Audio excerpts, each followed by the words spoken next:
ایک first time ایک سکھ force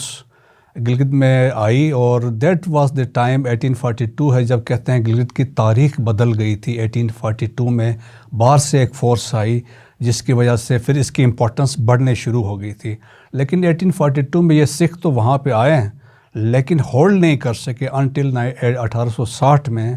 جب گوہرامان کی ڈیتھ ہوتی ہے تو ان کا ہولڈ وہاں پہ اسٹیبلش ہوتا ہے۔ So that was the time جب برٹشرز بھی اسٹیبلش اپنے آپ کو کر چکے تھے سب کانٹیننٹ میں، تو ان کو ڈر تھا کہ رشینس وہ ایکسپینڈ کر رہے ہیں، سملرلی دی برٹشرز وہ بھی ایکسپینڈ کر رہے تھے۔ سو اس رائیولری کو سبسیکوینٹلی جب رشینز سینٹرل ایشیا کی طرف بڑھیں تو اس کو گریٹ گیم کہا گیا، اور گریٹ گیم تھی basically to control central Asian states. Britishers چاہ رہے تھے شنگ جیانگ کو کریں، اور اکارڈنگلی انہوں نے ایک اپنی فارورڈ پالیسی کا سوچا۔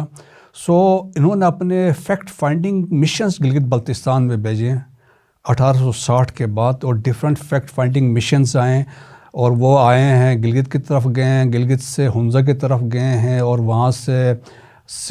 شمشال کی طرف سے ٹیمیں گئی ہیں جو جا کے انہوں نے پھر بیافو سے واپس ہسپر کی طرف سے واپس آئیں، اور اسی طریقے سے چترال کی طرف یہاں سے ہو کے گئے ہیں جس طرح۔ اور اکارڈنگلی ایک بڑا مشہور ہے گلگت بلتستان کی ہسٹری میں جارج ہیورڈ جو آیا تھا وہاں پہ، اور وہ بھی اسی مشن کے ساتھ آیا تھا کہ وہ ایکسپلور کرنا چاہ رہا تھا passes from Pamir to Hindukush and subsequently, لیکن وہ الٹیمیٹلی وہ مرڈر ہو جاتا ہے درکوت والی